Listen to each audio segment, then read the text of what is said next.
Hi. Now, some of us were lucky enough to have what I would call a normal childhood. This is a childhood whereby they were cared for, the parents were there emotionally, psychologically, and physically. They were provided for with everything that they needed. The parents were always there to listen to them, and so on and so forth. But now, there is the rest of us, those who head out of the normal childhood, where there was some ugly stuff that were happening here and there. And it is those of us that I would like to talk to today. So maybe you are sure that something happened that is off in your childhood, but you have never known really where to begin. So in this video, I'm going to show you, to give you what I would call a starter, so that you can know where you can start, and maybe later on you can be able to see a therapist, or if not, you can be able to build onto that until you reach a place where you can say that you have healed. Let us start this.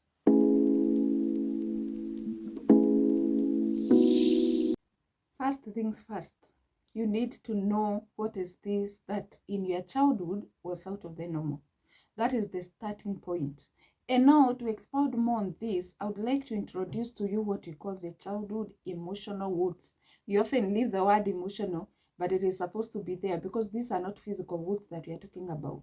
Now, what we refer to as the childhood emotional wounds, they are actually those adverse childhood experiences that they were produced by what you call the adverse childhood experiences, and they are the ones that produce the impacts that we see in adults, and that I'm going to explain later. So you find that some people, they were subjected to abandonment. I've met people and they have told me, Jennifer, I don't remember seeing my mother anytime before I was in class 8. Or they'll tell you, I have come to know my father when I was an adult. They abandoned me. They left. They physically left. They were never there. So maybe you were left with your grandparents, or in worst of cases, you had to be moved from one relative to the other because none of them wanted to stay with you long enough.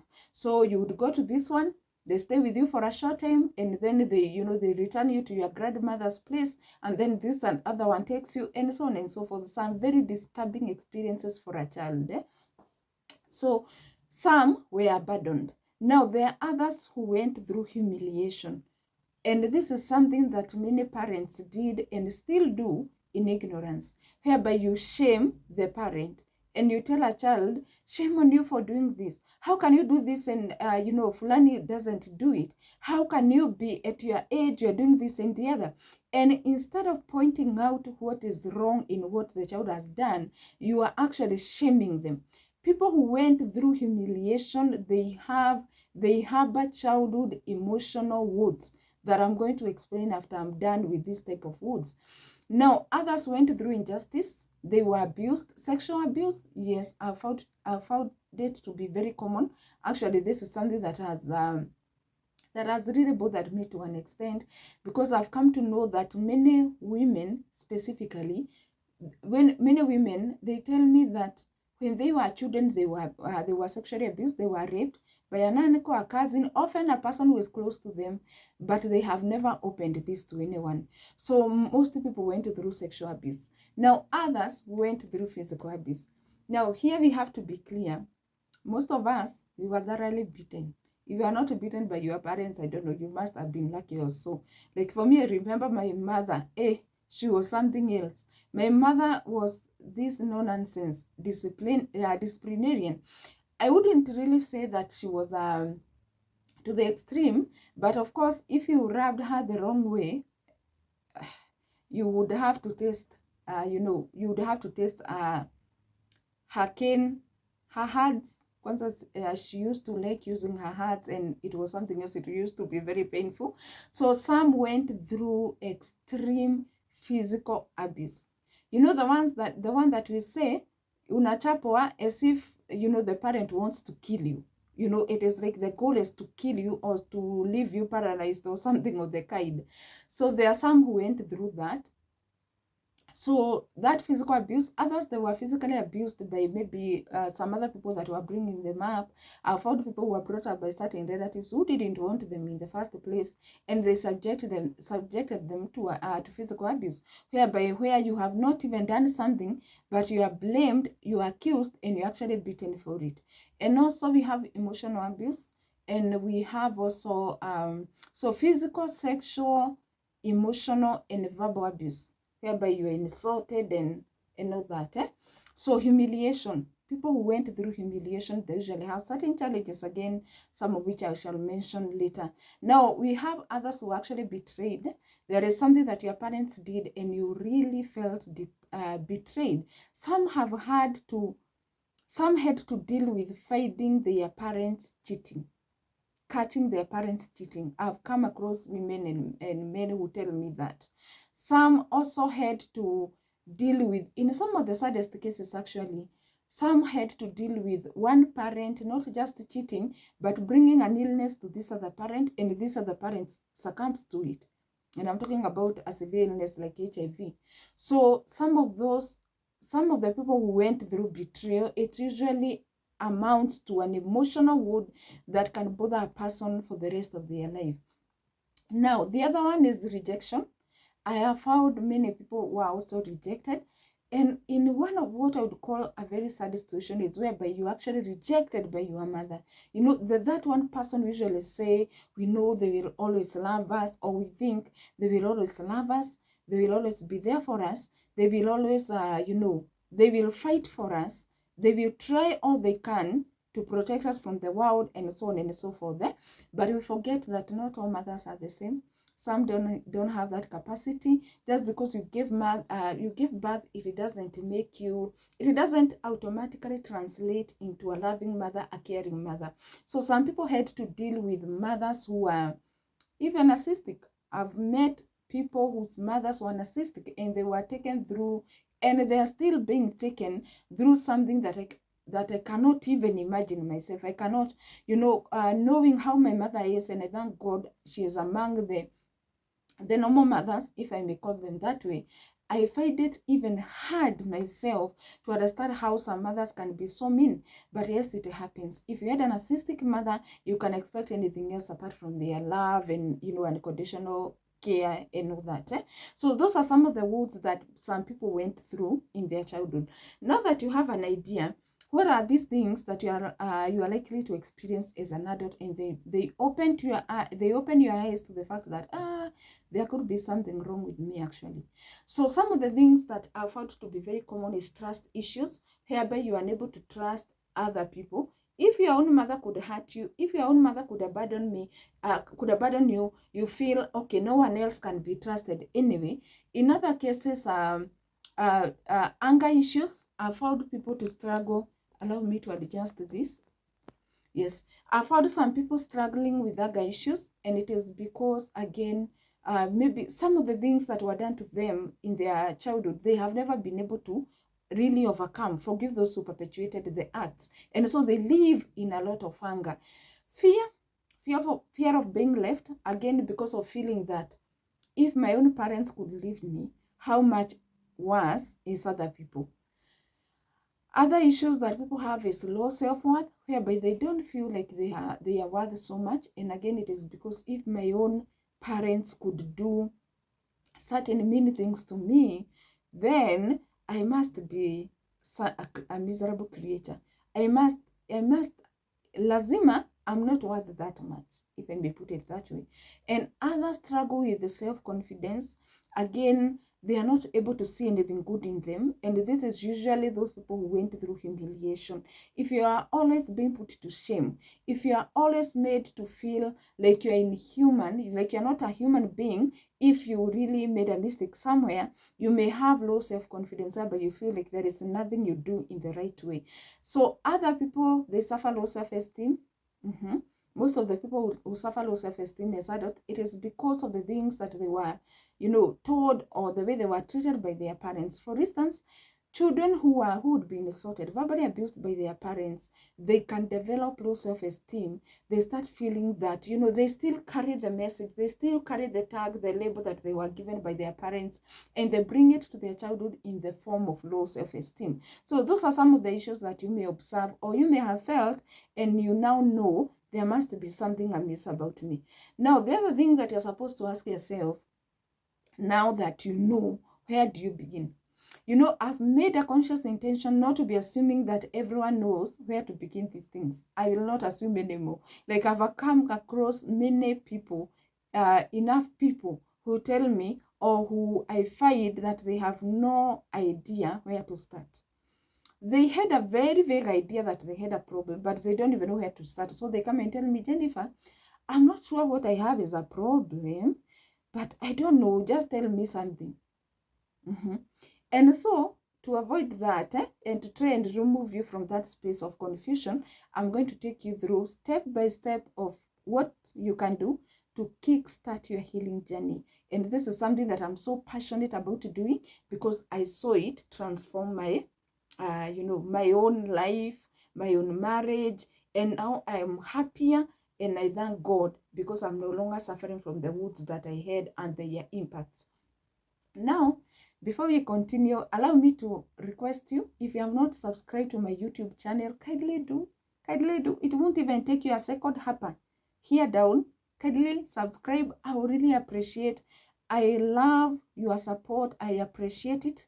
And I love that you are here as well, to hear this, to learn this, so that you can get better together. Thank you so much. I want to believe you have already subscribed. So, the number one thing that you're supposed to do is to list down all the ways in which you feel you are neglected or abused, or all the ugly things that happened to you. You list them down.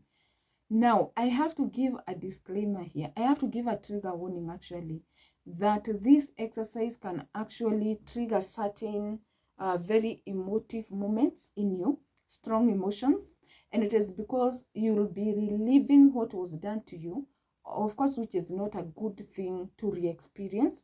But this is where we usually say that even when you have a physical wound and you go to the hospital, the nurse, the doctor, no, the nurse, the nurses are the ones who do this.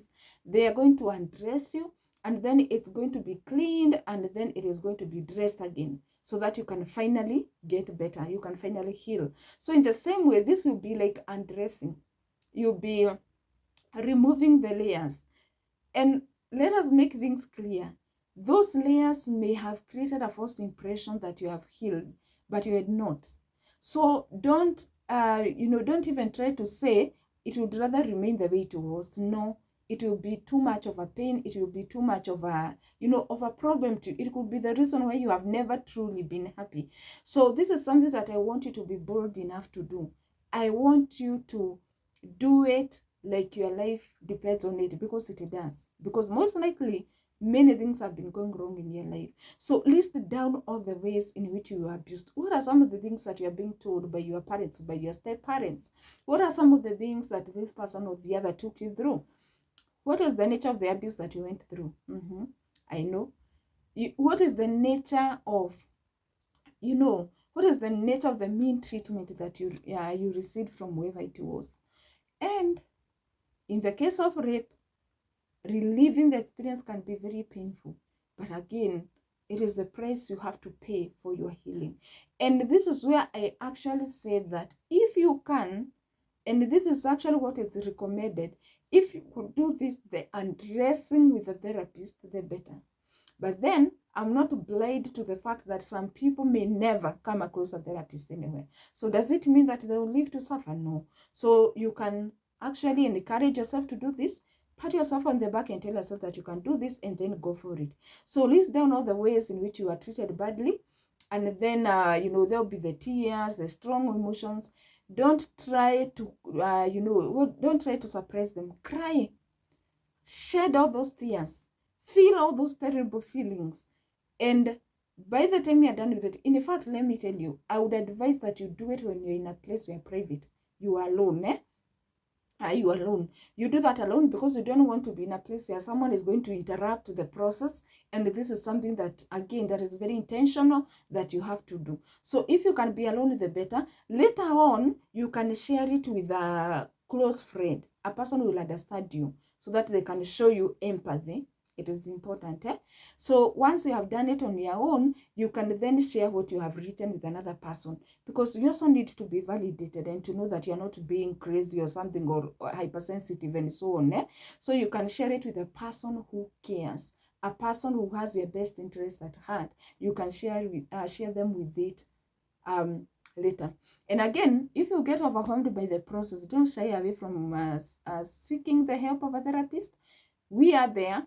I am there. By the way, I offer online sessions via video call, via audio call, via text. Some people tell me, Jennifer, the only way I can be able to get help from you is through a chat, because where I am, I cannot get the privacy that I need to speak with you, which is okay. So there are many options out there. Apart from me, I believe there are other therapists out there, even in public hospitals in Kenya. If you're in Kenya, in public hospitals, county referral hospitals, some of them have psychologists. So you can still access one there, or even in a private hospital. We are there and we are waiting for you people. So if you get overwhelmed by the process, don't shy away, from going to seek help. So the second step, I have written somewhere, by the way, just to make sure that I'm following the process as it should be. So the next step is, for each of the items that you have written, for each of the instances in which you were abused, you are mistreated, you are humiliated, you are abandoned, and so on, you write down what you felt at the time, or how you felt at the time. Now, I have to clarify here that in some cases, you may remember the feelings you went through as they were. In other cases, you may have only some vague memories of how it was, but it is still painful, but you can't really remember how exactly it played out. So it is still okay. Just try to write down as much as what you can remember as possible, because you need to validate your feelings. You are human. You felt bad. It is okay. You felt hated. Write it. I felt hated. I felt unwanted. I felt like ugly. And so on and so forth. Write down how it made you feel, because that could be what you're suffering up to date. And you need to write it down so that I can then tell you what you are going to do way later. And that will actually help you overcome whatever that it was. So write down how you felt. Now, I also have to explain that, to clarify, that some people actually don't feel a thing. They don't feel a thing about what was done to them. They could have felt something at the time, but right now they don't feel anything. So even during the process of writing down the things that were done to them, as I explained earlier, even during that process, they will not shed a tear, they will not feel nothing. They numbed. Sometimes as a way of survival, a way of surviving, because you have to survive, you have to live, man must live. Sometimes we numb ourselves to some of the painful feelings. So you may find that when you are listing down those items, you never felt a thing. Even now, when you are trying to write how you felt at the time, again, you can't remember a thing. It is okay. But remember what I said, some of these things, they are actually just covered by a scar, but beneath there is a wood, and a raw wood. So sometimes it may not be producing pain as we know it, but it is actually affecting your decisions right now as an adult. In fact, that is the next step. So you have to write how you feel that the experience, how you feel, I have to take this again and in a proper way. You write down what you think the effect has been of that ugly experience on your life right now. How do you think it affects you? What are some of those things that you do and you are like, I think I must have taken this from my childhood. I must have learned this from somewhere, I don't know where. But now when you have listed down the items, it's like you can start now being able to connect. I think my trust issues come from the fact that my father used to cheat. I think the reason why I struggle with treating my children well, it's because I actually saw my mother verbally abuse me, and so on and so forth. So you are trying to connect the dots. You are trying to do what I would call, it's kind of a reverse process, whereby you are taking the struggles that you have today and you're trying to connect them with what happened in the past, which is a very good thing, because finally you are going to be able to connect the dots, join the dots, know why I behave like this, know why I struggle with this, and so on and so forth. And that will be a huge starting point to your healing process. Now, once you have done that, now I want you now to narrow down to your feelings. What you feel now that you know the things that you went through, how they made you feel at the time, how they're affecting you today. How are you feeling? Now narrow down to the feelings. Write down all the things that you feel, because we also need you to validate your feelings, something that you may not have been allowed to do up to this point. Mostly because people were trying to gaslight you, making you feel like you're too sensitive, you must be having issues. They were actually making you feel miserable. You have to write down what you feel now as you remember the experience. Once you have reached that point, now we come to the final step. Now, in the final step, you are going to write down, you are going to revisit the things that were said to you, the things that you felt, the things that were said to you, how you feel they have affected you, the impacts. So the things, the cause, the things that were told to you, and the impacts, how they have affected you today. And I want you to first go through the things that were said to you, mostly the verbal abuse, the emotional abuse, the humiliation. And I want you to go through item by item, asking yourself, am I really that? Am I really that? Like, for instance, if you are constantly shamed against your own siblings, you ask yourself, am I really a careless human being? Am I really so slow? Or am I just different? Because the thing is, being different does not mean that you are miserable. So you go through the item by item and ask yourself, am I really miserable? Am I just different? Is it that I can actually do better and I could have done better? Was I encouraged to be myself? I want you to actively dispute the things that were told to you, that were said about you. And above everything, if you find that the way you are behaving those days, you still behave the same way today.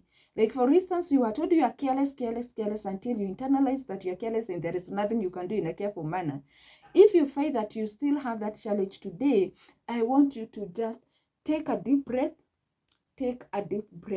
identify what it is that you are still struggling with today. Remind yourself that you are human and it is not your fault that you ended that way. It is the abuser. And now, remind yourself that there is always something you can do to improve. I usually thank God that you're in the information era. There is so much information out there. There is so much that you can learn and unlearn and relearn. There is so much help that you can actually access.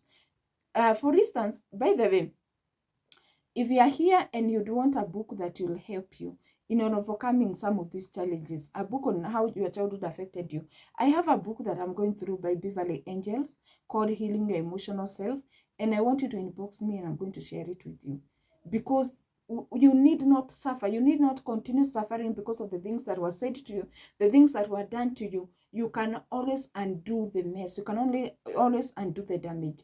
So go through the item by item, dispute them, and realize that you may actually be very far from what you are made to believe that you are. And in case you find yourself still struggling, go for help. You are not helpless. There is still something you can do. It is never too late. Up to this point, I hope that you have gotten the process as it goes. And I also hope that this will kickstart your process. It will give you hope that there is something you can do to correct the mess that was done to you. And above everything, remember, it may not be your fault what happened to you in the past, but it is your responsibility to fix that mess so that you can be able to live your life fully and without bleeding on other people. So thank you so much for coming with me up to this point.